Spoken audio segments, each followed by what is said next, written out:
Ladies and gentlemen, settle down now, please. Settle down, thank you. Thank you, ladies and gentlemen.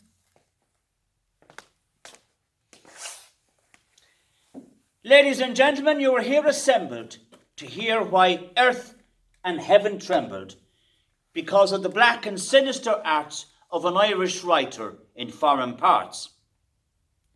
He sent me a book 10 years ago. I read it 100 times or so, backwards and forwards, up and down, through both the ends of a telescope. I printed it all to the very last word, but by the mercy of the Lord, the darkness of my mind was rent, and I saw the writer's foul intent. But I owe a duty to Ireland. I hold her honour in my hand, this lovely land that always sent her writers and artists into banishment. And in a spirit of Irish fun, betrayed her own leaders one by one. 'Twas Irish humour, wet and dry, flung quicklime into Parnell's eye. 'Tis Irish brains that saved from doom the leaky barge of the Bishop of Rome. Everyone knows the Pope can't belch without the consent of Billy Welsh. O Ireland, my first and only love, where Christ and Caesar are hand in glove.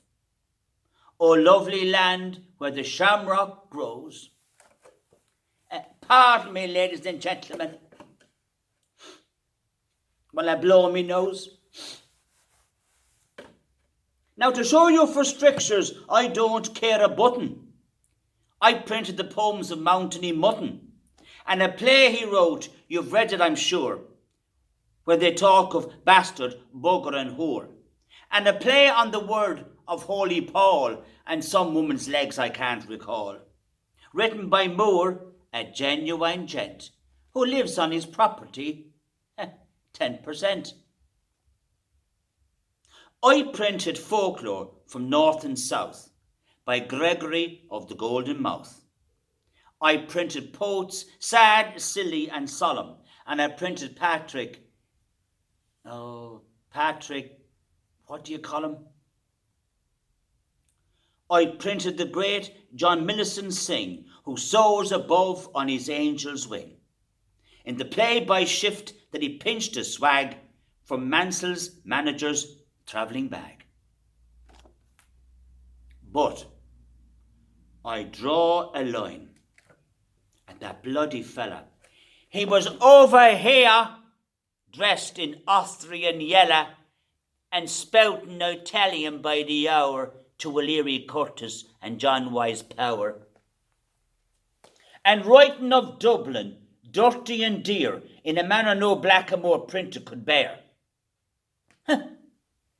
Shiting onions. Do you think I'll print the name of the Wellington Monument, Sydney Parade and Sandy Mount Tram, Downes's Cake Shop and Williams's Jams? I'm damned to do, I'm damned to blazes. Talk of Irish names of places. It's a wonder to me, upon me soul, he forgot to mention Curly's Hole. No, ladies and gentlemen, my press shall have no share in so gross a libel on stepmother Ireland. I pitied the poor. That's why I took a red-headed Scotsman to keep my book. Poor sister Scotland, her doom is fell, she cannot find any more stewards to sell. My conscience is as fine as Chinese silk, and my heart is as soft as buttermilk.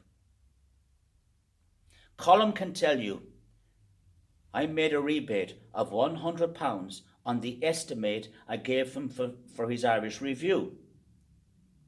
I love my country by herrings I do. I wish you could see what tears I weep when I think of the emigrant, train and ship. And that's why I publish far and wide my quite illegible railway guide. In the porch of my printing institute, the poor and deserving prostitute plays every night at catch as catch can with her tight-breeched British artilleryman, and the foreigner learns the gift of the gab from the drunken drag-a-tail Dublin drab. Who was it said, resist not evil? Christ. Christ, I'll burn that book. I'll sing a psalm as I watch it burn, and the ashes I'll keep in a one-handled urn. I'll penance do with farts and groans, kneeling upon my marrow bones. This very next Lent I will unbear my penitent buttocks to the air, and sobbing beside my printing press, my awful sin I will confess. My Irish foeman from Bannockburn shall dip his right hand in the urn and sign criss-cross with reverend thumb, memento homo on my bum. James Joyce.